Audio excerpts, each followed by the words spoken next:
Hello students and welcome to another video. Today we are looking at how to write introductions. Now it's probably a topic that causes you a lot of stress, but that's because it is difficult. It is hard to come up with an introduction, but with that in mind I want to give you some tips and some pointers on how to write an effective introduction for virtually any essay. So before we get into some of the tips, we first have to talk about the function of an introduction. And number one, it's to open up your topic. Yes, it is to introduce your topic, but I really like to say open because you are truly giving the reader something that they have to start digesting and start connecting with. But then number two, you need to connect with the reader. And if you keep those two things in mind, you should start being able to write an effective introduction almost any single time you have an essay. Just think of opening up that topic, just sugarcoating it a little bit at the beginning, but then connecting with the reader and giving them something to really care about. Some people call this a hook. Now really the first thing that you can do to start is not to think of all the clever little hooks you could come up with, but instead do one sentence.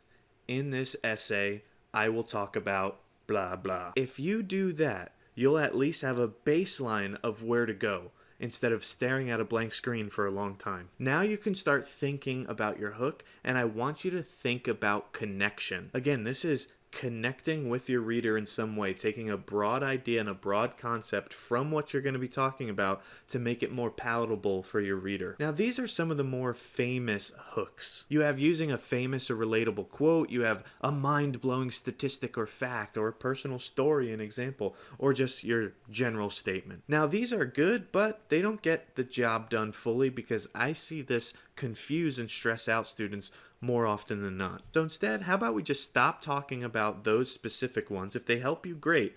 But I see a lot of people getting confused on which one to pick when, and then sometimes they pick one and they don't do a good job executing it. So instead, I like to think of writing an introduction that's connecting to my reader as picking an everyday life or recent event.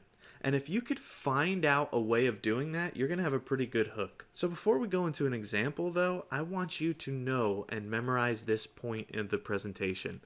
Your ultimate goal in your introduction is to show knowledge transfer. In other words, you're taking the knowledge that you have of whatever you're writing about and you need to transfer it some way into an everyday event or a more recent thing that happened in the world. So for example, we do this on a daily basis in almost all of school. When we learn percentages in a math class, we're supposed to take that knowledge outside of the classroom and then apply it to real life events like figuring out a tip, like figuring out percentages of a budget. So really the ultimate goal of schooling is to transfer any type of knowledge that you have to an actual skill. And that's what you're doing with writing your introduction. You're taking the knowledge of whatever your topic is, and now you're showcasing that you can apply it to a broad everyday life event. So with that in mind, I want to show you a quick little sample. Now this is based on an actual prompt that a lot of teachers give for To Kill a Mockingbird.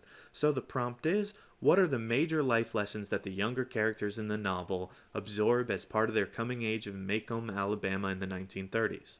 You may pick one or more of these young people to write about, and you may want to mention other kids in the story as well, such as, and then a list of the other kids. So notice the paragraph that I have here, which is an actual introduction to this prompt. So I start off, that first sentence has to be my way of not just hooking the reader, but of connecting with the reader and opening up my topic. So I start off in that green sentence, although the world continually changes, childhood is largely the same.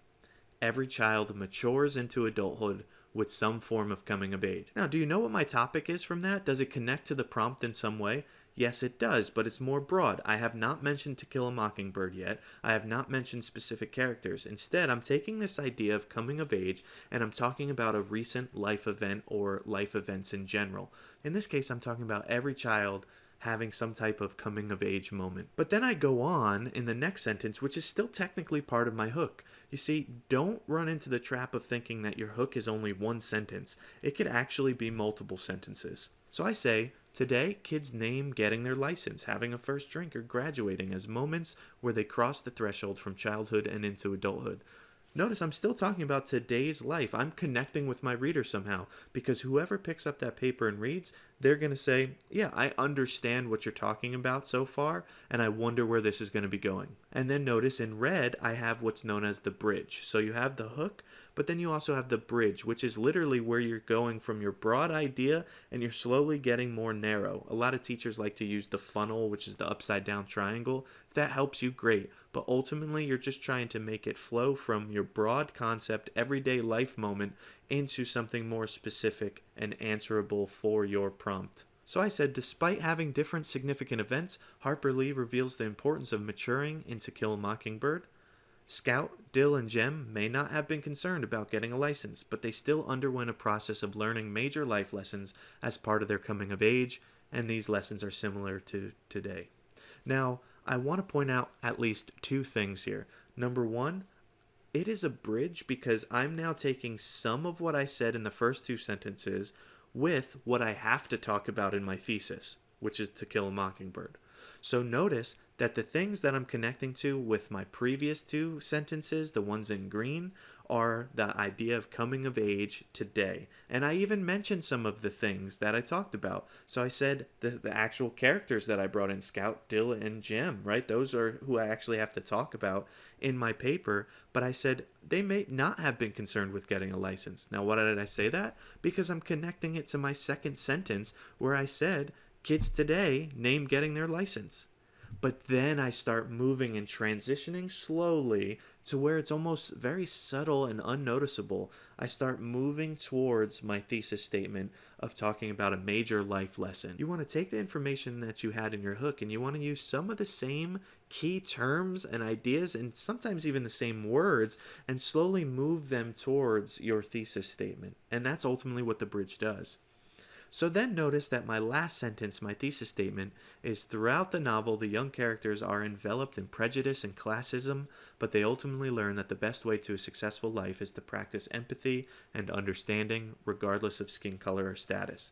Now, that is what my paper is actually going to be about. Am I talking about my broad concept? No, but I was using it as a connector of a way of opening up my topic and making it simple for my readers to understand, and then I start moving them towards something more specific because they need to understand the broad before they get to the specific. Now notice that I also was able to show that I can transfer knowledge of the book to where this book isn't just isolated to Scout and Jem and Dill, but that it's also connecting to actual life, to actual kids, and that the lessons that they learn are also lessons that we can learn as well. So do not let introductions bum you out. Start with that first simple sentence of just in this essay I will talk about, finish that, and that's your concrete idea, and then you start thinking more broadly. And again, open up the topic, think about connecting to the reader, and just try to find an everyday life event. It can be somewhat generic, it can be general, or it can be specific to an actual news story. So if you follow some of these tips and tricks, hopefully introductions will be a little bit easier for you to write.